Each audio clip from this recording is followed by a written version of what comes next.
اور کسی خطرناک مہم میں شریک ہے۔ میں اس کے قدر و قیمت سے واقف ہوں۔ یہ اس دور کا واقعہ ہے جب دولت مند تاجر اپنی چہیتی بیویوں کو سفر میں اپنے ساتھ لے جاتے تھے۔ اپنی بیویوں میں سے کوئی پسند نہ ہو تو کسی من پسند طوائف یا رقاصہ کو منہ مانگا معاوضہ دے کر ہم سفر بنا لیتے تھے۔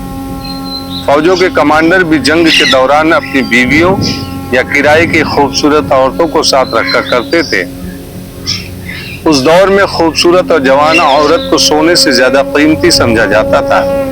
یہی وجہ تھی کہ صلیبیوں اور یہودیوں نے سلطنت اسلامیہ کی جڑیں کھوکھلی کرنے کے لیے عورت کو استعمال کیا تھا۔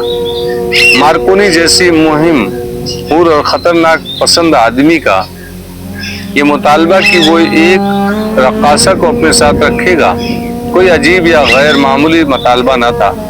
البتہ قدومی کو اپنے ساتھ لے جانا کچھ عجیب سا تھا۔ قدومی ایک جوان سال رقاصہ تھی جو صرف امرا اور دولت مند افراد کے ہاں جاتی تھی۔ وہ سوڈان کی رہنے والی تھی اور مسلمان۔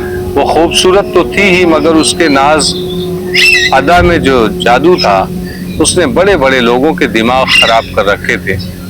سوچا بھی نہیں جا سکتا تھا کہ قدومی مارکونی کے ساتھ صحرا میں چلی جائے گی۔ مارکونی اس کے بغیر جانے پر راضی نہیں ہو رہا تھا۔ احمد درویش کو آخر یہ وعدہ کرنا پڑا کہ وہ قدومی کو اس کے ساتھ بھیج دے گا۔ اسی روز 50 آدمیوں کی تلاش شروع ہو گئی۔ قاہرہ میں صلیبی جاسوسوں اور تخریب کاروں کی کمی نہیں تھی۔ مارکونی زیادہ تر آدمی انہی میں سے اپنے ساتھ لے جانا چاہتا تھا کیونکہ وہ اس کے اعتماد کے آدمی تھے۔ احمد بھی اسی گروہ سے آدمیوں کا انتخاب کرنا چاہتا تھا۔ سلطان ایوبی کے اس جرنیل نے اپنا ایک تخریب کار گروہ تیار کر رکھا تھا۔ یہ سب مسلمان تھے۔ ان کے اغراض و مقاصد صلیبیوں والے تھے۔ احمد درویش نے اپنا ایمان نیلام کر کے ان چند ایک مسلمانوں کو بھی ایمان فروش بنا دیا تھا۔ یہ سب صلاح الدین ایوبی کے دشمن بن گئے تھے اور ان کا اٹھنا بیٹھنا حسن بن صباح کے فدائیوں کے ساتھ شروع ہو گیا تھا۔ قدومی کے پاس مارکونی خود احمد درویش کا پیغام لے کر گیا۔ احمد معمولی حیثیت کا آدمی نہیں تھا۔ وہ فوجی حاکم تھا اور مصر پر حملن فوج کی حکومت تھی۔ ویسے بھی قدومی احمد کے زیر اثر تھی۔ اس نے بادل میں خواستہ ہاں کر دی، لیکن مارکونی نے اسے یہ بتا کر کہ وہ فرعون کے مدفن میں سے ہیرے جواہرات نکالنے جا رہا ہے، قدومی پر ایسا نشہ طاری کر دیا کہ وہ فوراً روانہ ہونے کو تیار ہو گئی۔ مارکونی منجھا ہوا چالاک اور ہوشیار آدمی تھا۔ اس نے قدومی کو ملکہ کلوپترا بنا دیا۔ قدومی ایک رقاصہ تھی جس کی کوئی جذبات نہیں تھے۔ اسے اپنے جسم، اپنے حسن، اپنے فن اور زر و جواہرات سے پیار تھا۔ وہ ان عورتوں میں سے تھی جو اس خوش فہمی میں مبتلا ہوتی ہے کہ ان کے حسن جوانی کو کبھی زوال نہیں آئے گا۔ مارکونی نے اسے یہ نہیں بتایا تھا کہ فرعون کے مدفن سے برآمد ہونے والا خزانہ کہاں اور کیوں صرف کیا جائے گا۔ 50 آدمیوں کی تلاش میں 15-20 دن لگ گئے۔ ان میں زیادہ تعداد صلیبی تخریب کاروں کی تھی، باقی مسلمان تھے۔ وہ بھی صلیبیوں کے ہی تخریب کار تھے۔ سب اونٹوں پر سوار ہو کر قاہرہ سے نکل گئے تھے، لیکن وہ اکٹھے روانہ نہ ہوئے۔ 3-3، 4-4 کی ٹولیوں میں مسافروں اور تاجروں کے روپ میں نکلے۔ قدومی کو ایک پردہ دار بیوی کے بہروپ میں لے جایا گیا۔ مارکونی اس کا خاوند بنا۔ ان دونوں کے ساتھ 2 آدمی ہیں، ایک صلیبی تھا اور دوسرا مسلمان جن کا نام اسماعیل تھا۔ یہ احمد کے خاص آدمیوں میں سے تھا۔ اپنی ضرورت پر پورا کرانے پر بھی ہر حرم کر گزرتا تھا، یعنی کہ کچھ بھی کر سکتا تھا۔ کرائے کے قاتلوں میں سے بھی تھا۔ معاشرے میں اس کی کوئی حیثیت اور عزت نہیں تھی، لیکن حیثیت والے لوگ اسے سلام کرتے تھے۔ مارکونی بھی اسے اچھی طرح جانتا تھا اور اس مہم میں اسے قابل اعتماد سمجھتا تھا۔ یہ سب الگ الگ راستوں سے روانہ ہوئے تھے۔ انہیں 18 کوس دور وہ جگہ بتا دی گئی تھی جہاں انہیں اکٹھا ہونا تھا۔ ان کے پاس تیر و کمان اور تلواریں تھی، رسے اور کھدائی کا سامان تھا۔ سب سے پہلے مارکونی، اسماعیل، قدومی اور ان کا ایک صلیبی ساتھی وہاں پہنچے تھے۔ مارکونی انہیں اس پہاڑی علاقے کے اندر لے گیا تھا۔ سورج غروب ہو چکا تھا اور انہوں نے خیمے لگا لیے تھے۔ اسی رات ان کے ساتھیوں کو پہنچ جانا تھا۔ اسماعیل قدومی کو جانتا تھا، قدومی اس سے واقف نہیں تھی۔ ایک دو محاذ تھا جس پر نور الدین جنگی لڑ رہے تھے۔ اس نے قرق کا قلعہ فتح کر کے وہاں کے اور مضافات علاقوں کے انتظامات مکمل کر لیے تھے۔ ان کی گشتی دستے دور دور تک گشت کرتے تھے تاکہ صلیبی کسی طرف سے جوابی حملے کے لیے آئیں تو قبل از وقت اطلاع مل جائے۔ ان دستوں کا تصادم صلیبی دستوں سے ہوتا رہتا تھا۔